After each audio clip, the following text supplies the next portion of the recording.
नमस्कार, मेरा नाम हैदर अब्बास नकवी है और आप लोग इस वक्त मुझको द स्वतंत्र पर देख रहे हैं। हम जहां पर खड़े हैं यहाँ से कुछ ही दूरी पर निगमबोध है, जहां पर हमारे पूर्व प्रधानमंत्री मनमोहन सिंह जी का अंतिम संस्कार किया जाएगा। उनके बात करने के लिए मैं एक शेर कहूँगा जो उन्होंने लोकसभा में कहा था, हमें है उनसे वफा की उम्मीद जो नहीं जानते वफा क्या है। जी हाँ, ऐसा उन्होंने क्यों कहा था और हम क्यों कह रहे हैं, इसी पर बात करने के लिए हमारे सहयोगी विक्रांत यादव जी हैं। विक्रांत जी, दुख की घड़ी है, हमारे पूर्व प्रधानमंत्री मनमोहन सिंह जी चले गए हैं, लेकिन उनके जाने के बाद जो विवाद, जो सब चीज़ें सुर्खियों में आ रही हैं, उसको सुनकर, उसको समझकर और दुख हो रहा है। देखिए, बिल्कुल हैदर, ये नहीं होना चाहिए था। मनमोहन सिंह जी की जो शख्सियत थी, मनमोहन सिंह जी का इस देश के लिए जो योगदान था, जिस तरीके से आप ये समझिए कि देश को आज़ादी दिलाई, आज़ादी के दीवानों ने, स्वतंत्रता सेनानी लड़े, उसके लिए देश को आज़ाद करवाया, एक आज़ाद मुल्क देश को बनाया, लेकिन भारत को तरक्की के रास्ते पे बढ़ाने वाले आदमी मनमोहन सिंह थे।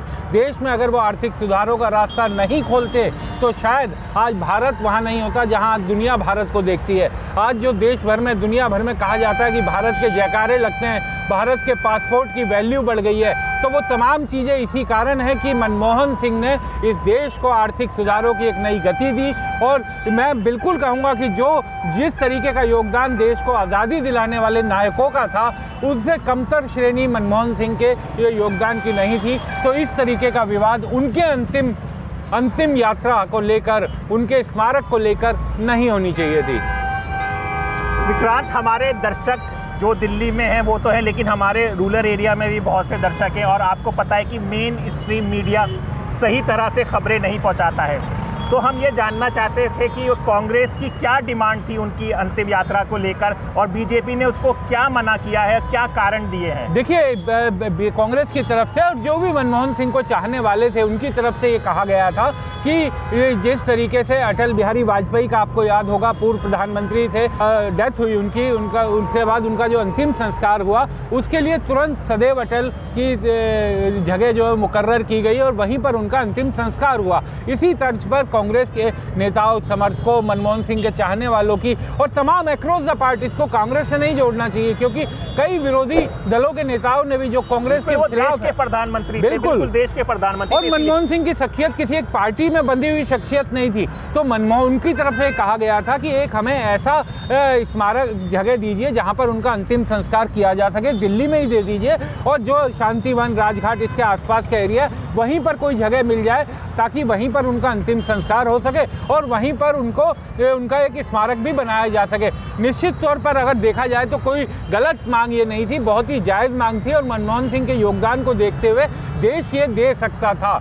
लेकिन बीजेपी की तरफ से ये कहा गया कि तुरंत इस तरीके से जगह का अलॉटमेंट नहीं हो सकता। अब बीजेपी की तरफ से आप ये देखिए कि रात को जाकर के जब पूरा विवाद बढ़ गया, बहुत हो गया, तो एक सरकारी प्रेस रिलीज जारी करके ये बताया गया कि हाँ, हम स्मारक बनवाएंगे। ये देर रात को बताया गया, लेकिन उससे पहले अंतिम संस्कार के लिए जगह और समय तय कर दिया गया था कि निगमबोध घाट पे आपको अंतिम संस्कार करना है। अब ये कहा गया कि जगह तय करने के लिए एक कमेटी बनाई जाएगी, वो कमेटी जगह देगी स्मारक, जहाँ पे स्मारक बनेगा। लेकिन अंतिम संस्कार, हैदर, आप समझिए कि अगर उनको जो स्मारक बनता, वहीं पर उनका अंतिम संस्कार होता जो उनके चाहने वाले चाहते थे, तो शायद बेहतर होता।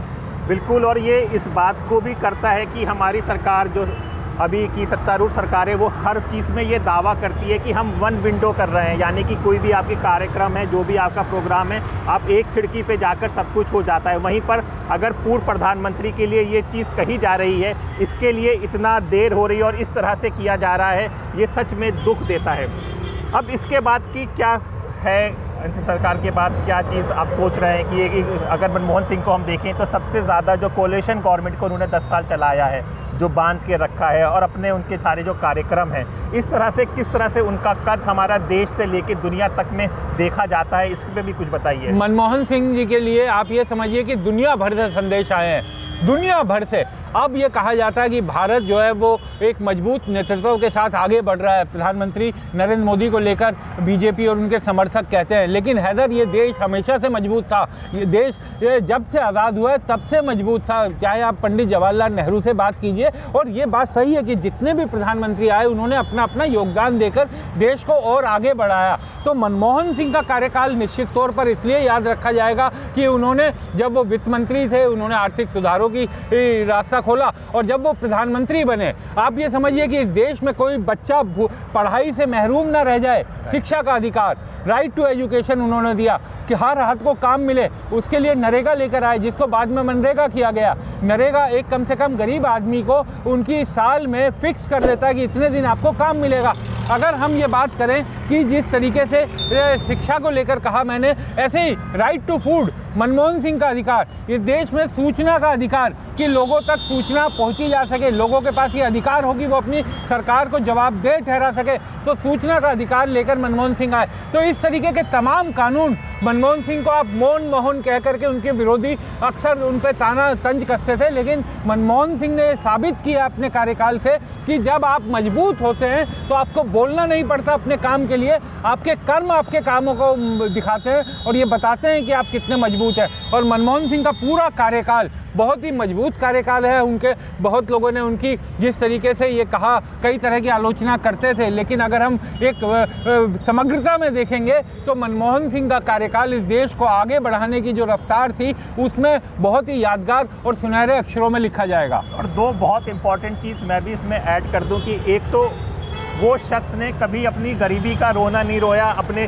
प्रोग्रेस के लिए, अपने उसके लिए, जिस तरह से था, जिस तरह से उनका जीवन भी था, जिस तरह संघर्ष भी थे, उसको उन्होंने अपने आगे नहीं आने दे। दूसरा कि मीडिया के साथ हमेशा उन्होंने ताल्लुक़ रखा, उनसे हमेशा संपर्क किया। हैदर, इसी में मैं जोड़ूंगा कि मनमोहन सिंह का सबसे कठिन टाइम था जब वो समय चल रहा था कि तमाम तरह के आरोप उनकी सरकार पर लगते थे। 2014 से ठीक पहले का समय आप याद कीजिए, तमाम तरह के आरोप लग रहे थे। मनमोहन सिंह ने 10 साल में तो बहुत प्रेस कॉन्फ्रेंस की, लेकिन जब उनकी सरकार पर बहुत ज़्यादा आरोप लग रहे थे, जनवरी का महीना था, तब भी उन्होंने एक प्रेस कॉन्फ्रेंस की थी और जहाँ तक मुझे याद है उसमें 62 सवाल पूछे गए थे। 62, यानी कि उस प्रेस कॉन्फ्रेंस में जिस पत्रकार ने हाथ उठाया था उससे सवाल पूछा गया था, और जो भी उस पत्रकार ने सवाल पूछा, बहुत ही तीखे सवाल, करप्शन के आरोप, उनकी सरकार पर आरोप, सीधे सवाल मनमोहन सिंह से पूछा गया थे और मनमोहन सिंह ने उनका जवाब दिया था। यानी मनमोहन सिंह कभी भी प्रेस से जवाब देने से नहीं हिचकते थे। एक और दूसरी चीज़ जो मैं मनमोहन सिंह के कार्यकाल की, क्योंकि हमारे दिवंगत प्रधानमंत्री देश उन्हें याद कर रहा है, इस देश में आंदोलन का एक बहुत बड़ा दौर रहा, हमेशा रहा है कि आंदोलन लोग करते रहे हैं अपनी मांगों को लेकर, लेकिन कभी भी आंदोलनों को इस तरीके से खिलाफत नहीं की जाती है जैसी अब की जाने लगी है। आप याद कीजिए, अन्ना का आंदोलन, जंतर मंतर, रामलीला मैदान पर बड़े बड़े मंच लगे और वहाँ से सरकार को शुद्ध शब्दों में अगर कहा जाए गलियाया जाता रहा, लेकिन मनमोहन सिंह और उनकी सरकार ने कभी बुरा नहीं माना, कभी उस तरीके की ये नहीं कहा गया कि हमारे किसी आंदोलनकारी को जेल में बंद नहीं ठूसा गया, चाहे वो अन्ना हजारे हो, चाहे वो अरविंद केजरीवाल हो या बाकी लोग जो वहाँ पर थे। इसके अलावा जेएनयू में जब आंदोलन हुआ, जेएनयू में मनमोहन सिंह के खिलाफ, उनकी सरकार के खिलाफ आंदोलन हुआ, वहाँ पर पुलिस के साथ भिड़ंत हुई, पुलिस ने कुछ लोगों को गिरफ्तार भी किया, छात्रों को। मनमोहन सिंह ने डायरेक्ट इंटरवीन किया और कहा कि छात्रों का प्रदर्शन करना, विरोध करना, ये उनका जायज़ अधिकार है, उनका मूलभूत अधिकार है, आप इससे महरूम नहीं कर सकते। तो इस तरीके का बड़ा दिल वो रखते थे, तो जाहिर बात है कि आज हम सब इसी कारण उन्हें याद भी कर रहे हैं। बिल्कुल। और अब बॉलीवुड का भी देखें कि बॉलीवुड ने कितना बड़ा उनका मजाक बनाया है कि एक्सीडेंटल प्राइम मिनिस्टर की तरह की फिल्म बनी, जिसमें अनुपम खेर जो एक अच्छे अभिनेता हैं, उन्होंने उसके कैरेक्टर को कैरिकेचर कर दिया गया है। ये सब भी चला है उनके खिलाफ चीज़ों को लेकर। और अब अनुपम खेर का ट्वीट भी मैंने देखा है, लेकिन ये हमारे देश के कलाकारों को, फिल्मकारों को सोचना चाहिए कि आप जब किसी शख्सियत को एक ड्रामेटिक करके, कैरिकेचर बना करके उसकी शख्सियत को दिखाने का काम करते हैं, तो ये जो इमेज बिल्डिंग की तरह जो कार्रवाई की जाती है कि नेगेटिव इमेज बिल्डिंग, तो ये इसके बारे में कलाकारों को सोचना चाहिए। और दूसरी बड़ी बात कि कई बड़े फिल्म सितारे उस समय मनमोहन सिंह की सरकार के दौरान बड़े बड़े तंज कसते थे उनकी सरकार को लेकर, पेट्रोल की कीमतों को लेकर, डॉलर के मुकाबले कीमत को लेकर। और शर्म आनी चाहिए कि किसी भी बड़े फिल्मकार का, किसी अदाकार का कोई ऐसे ट्वीट या सोशल मीडिया पर ये नहीं दिखाई दिया कि मनमोहन सिंह के जाने के बाद उनकी श्रद्धांजलि सामने आई। तो कहीं ना कहीं ये दिखाता है कि अब किस कदर वो लोग सहमे रहते हैं, कि किस चीज़ का डर है, ये वही बेहतर बता पाएंगे। बिल्कुल, ये सब चीज़ें हो रही हैं। दूसरा विक्रांत अब बताते हैं कि हमने स्वतंत्र में इस चीज़ को रखा है, इसलिए रखा है हमने स्वतंत्र में कि आपको सही चीज़ पता चले जो आपको मेन स्ट्रीम में नहीं मिलेगा। तो एक चीज़ मैं हैदर जरूर अपनी बात पूरी करने से पहले जरूर कहना चाहूँगा कि हम लोग एक बीजेपी की तरफ से आमतौर पे ये कहा जा रहा है पीवी नरसिम्हा राव, हाँ बिल्कुल, पीवी नरसिम्हा राव को कह रहे हैं कि कांग्रेस ने उन्हें वो सम्मान नहीं दिया था। हाँ, कांग्रेस ने गलीज काम किया था, लेकिन क्या आप भी वही करेंगे? कांग्रेस ने करप्शन किया था, कांग्रेस ने भ्रष्टाचार किया था, उसके सब नेताओं ने, उनके मंत्रियों ने, और उन्हें सजा मिली, गिरफ्तार भी हुए, हालांकि अदालत से बरी हुए क्योंकि साबित नहीं हो पाए केस। लेकिन कांग्रेस की जो गलतियां थी उसका देश ने उन्हें फल दिया, उन्हें सत्ता से हटाया, और ऐसा हटाया कि कांग्रेस अपने सबसे निचले स्तर पर आ गई। लेकिन आपको तो कांग्रेस देश के लोगों ने प्यार देकर, वोट देकर आगे बढ़ाया था। आप अभी कुछ समय पहले, जब हमारे कुछ वर्ष पहले जब प्रधानमंत्री अटल बिहारी वाजपेयी का निधन होता है तो रातों रात सदैव अटल बन जाता है। तो क्या मनमोहन सिंह के लिए रातों रात नहीं बन सकता था? सरकारें हैदर बहुत मजबूत होती हैं, बहुत मजबूत होती है, वो जो चाहे वो कर सकती है। उसके लिए फिर अगर सरकार करना चाहती तो कोई कमेटी की ज़रूरत नहीं पड़ती, कुछ ऐसी ज़रूरत नहीं पड़ती। लेकिन कहीं ना कहीं इच्छा शक्ति की कमी है। और ये भी मैं कहूँगा कि ये जो अभी हुआ है मनमोहन सिंह के साथ, क्योंकि मनमोहन सिंह के चाहने वाले देश दुनिया में बहुत है, ये सरकार को अपनी गलती का भी एहसास भी होगा कि इस मामले में ज़्यादा बेहतर तरीके से डील किया जा सकता था। ठीक है, तो आपने ये चर्चा सुनी द स्वतंत्र में। इसी तरह की खबरें जो आपको कहीं नहीं मिलेंगी, हम उसके तह तक जाएंगे और आपको बताएंगे कि असल खबर क्या है, क्योंकि यही है द स्वतंत्र का मकसद। नमस्कार।